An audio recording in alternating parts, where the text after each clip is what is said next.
We welcome you here to a big night of fights. I'm Joe Tessitore alongside my ringside partner, Teddy Atlas. Looking forward to all the action today, and we're just about set for it. Big's got a target on his opponent. From the moment he steps out of that locker room to every step he takes during this ring walk, you can see exactly what's in his scope.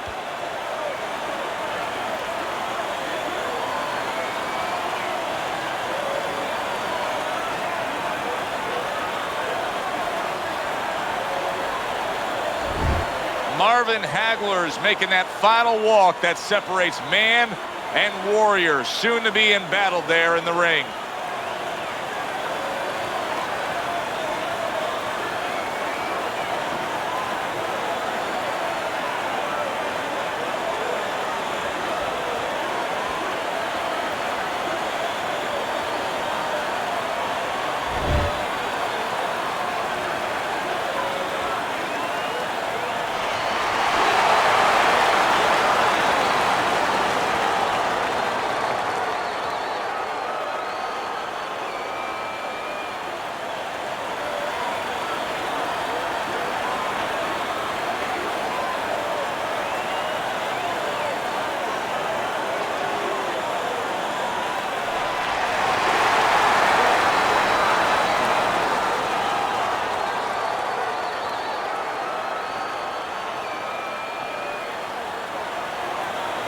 We went over the rules in the dressing room. Let's have a good, clean fight. Touch them up. All right, let's go. Everybody's been waiting for these two to meet up. Now they do, as round one is underway. Nice block by Big. Teddy, if I put two fighters in front of you and said you can train, both of these guys have equal talent, but you can train the lefty or you can train the righty, who would you pick? Well, usually the lefty has a little advantage because you haven't seen them too often. And that's always going to be something that's going to really serve them a little bit. But they might not have an advantage in the business end of it. A lot of guys won't fight your fighter. And then what are you going to do? That was a fine block by Marvin Hagler.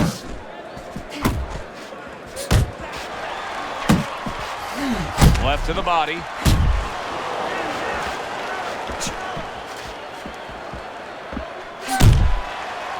Snapping jab by Big. Good block by Marvin Hagler. He falls victim to that big hook. Clearly hurt, but holding on. He's hugging him like he just got home for Christmas. Teddy, he did a smart thing right there. Just created enough space and then landed the counterpunch. Looked like the will of the wisps, the old great Willie Pep. Made him miss, made him pay. Able to land another power shot early on here, Teddy. Does he have to worry about trying to keep up this pace? No, I don't think so. If he keeps at this pace, he's not going to be around to worry. Big's able to land a nice, clean left hand. And now a well-placed hook to the head.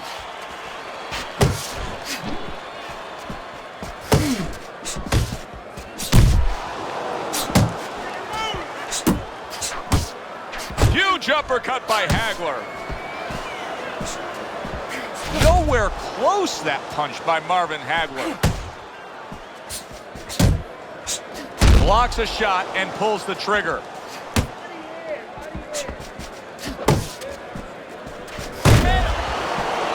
A smart and resourceful uppercut by Big.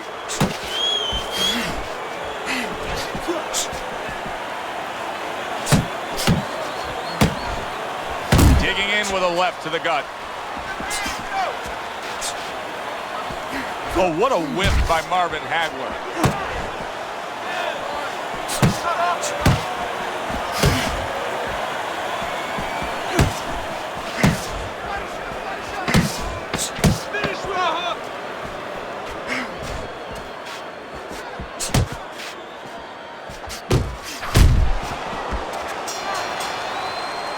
The here's a perfect example of where you can actually see confidence growing in a fight. He was able to stun his man in that last round, and you just get a sense that he's a bigger, better fighter than he was before. Well, I agree with you, Joe. It's the accumulation of damage that's starting to get to him right now. Okay, listen. He's going to come forward this round. Keep that jab moving. Keep him away from you, all right? I need you to keep...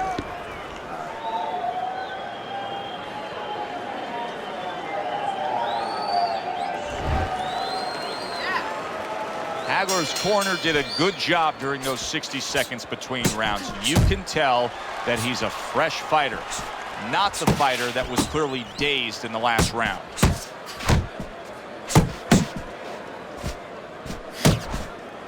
Hagler able to block that punch.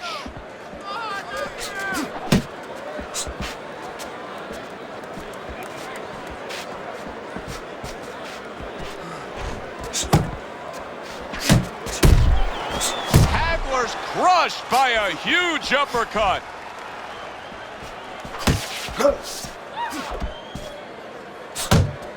Marvin Hagler has long been under the tutelage of the Petronelli brothers in their gym in Brockton, Mass. You know, I'm glad you brought that up because I think that's part of the strength of Hagler. It's got nothing to do with his southpaw style and his ability to punch on either side and his ability to box or fight with you, but being loyal. You know, he's been tempted like anyone else to leave these guys. He's stayed with them. I think that strength of character, that loyalty, shows itself inside the ring. Blocking that punch. Very good defense by Big. Puts forth the hook, scores with it.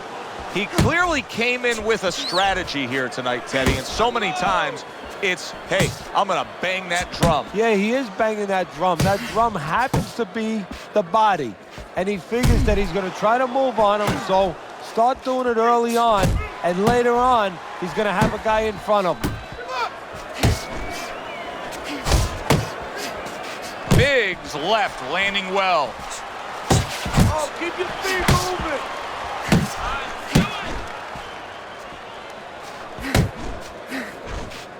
That's a big right hand from marvelous Marvin Hagler.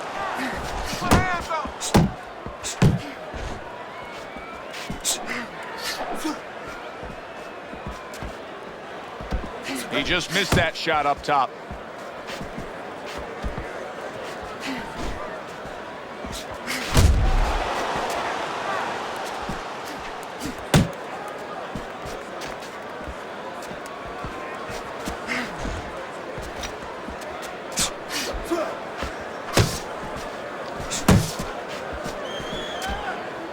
Watch that!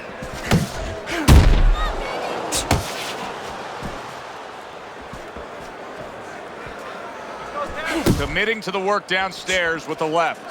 Hagler is proving to be elusive. Like the way he was able to hook to the gut there.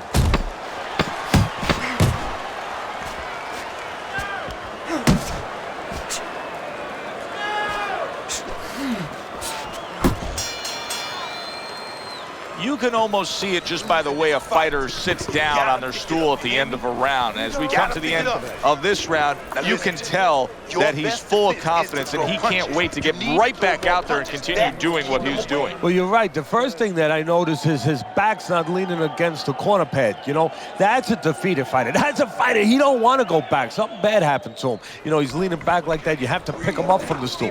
He's got all his weight forward. He can't wait to get going. You know that he's positive. You know that he had a good round. Okay, breathe in. Take a deep breath. And round number 3 is underway.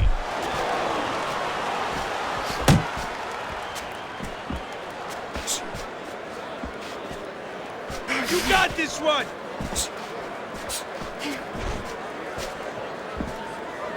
Scored well with the left downstairs.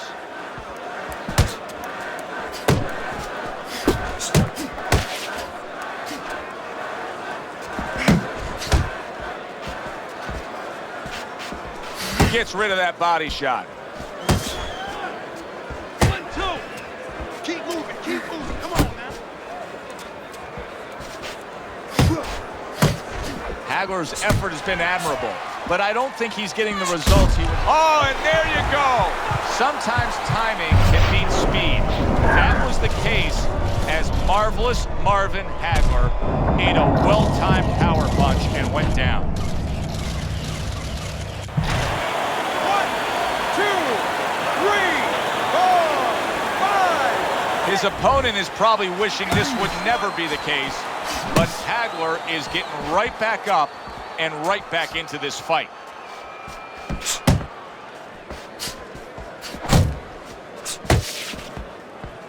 Good job!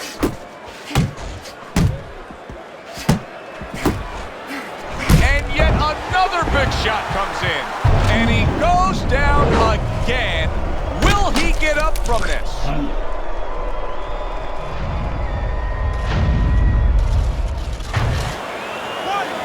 2, 3, 4, 5, 6, 7, 8, 9. Hagler's going to have to pull himself together here. Now, he beat the count, but still a lot of work to do. Yeah, a lot of work because he doesn't have the benefit of his legs. Can't move around. They're wobbly right now. So what he's got to do is grab on a little bit and walk. Walk to the ropes. Kill some time. Make the referee come in between you and break you. He tried to nab him up top, but was unable to connect. Back in September of 1980, Marvin Hagler finally was able to nail down the crowns that had eluded him earlier when he won the middleweight title by defeating Alan Minter. And as many times has been the case with Marvin Hagler, he had to go on the road to do it. Now that fight was stopped from a cut eye, and the fans there, Minter's fans back in the UK, they didn't take a liking to it. Hagler couldn't even celebrate winning the world title.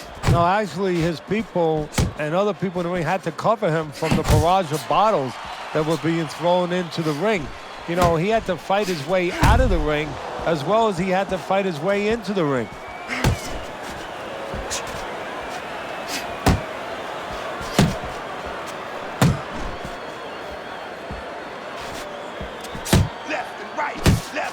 Come on, baby. Marvin Hagler's hurt by a big shot. And makes that nice right angle on that hook upstairs. A big hook to the head by Big. And that's the end of round 3. Keep him in front, okay? Don't let him move around too much. Cut the ring off, then get off. Set the power shot up with the jab. You need to move your head.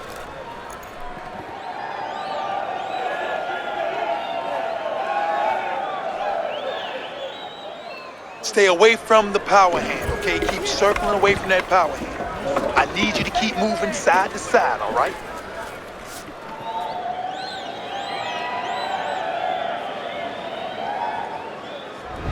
Well, if things continue like this is going to be an interesting stretch run of this fight. Beginning of round number 4.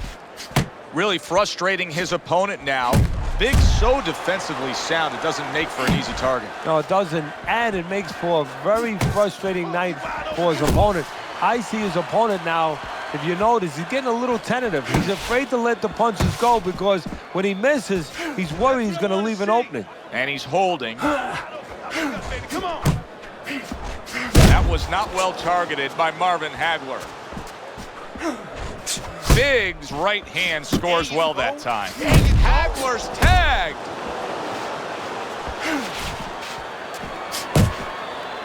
Another clinch.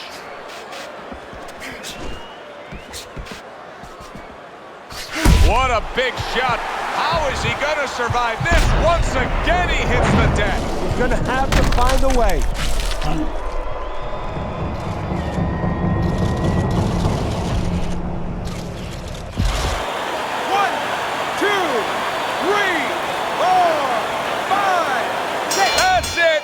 It's over. Fight is over. Hagler's unable to get up and continue on.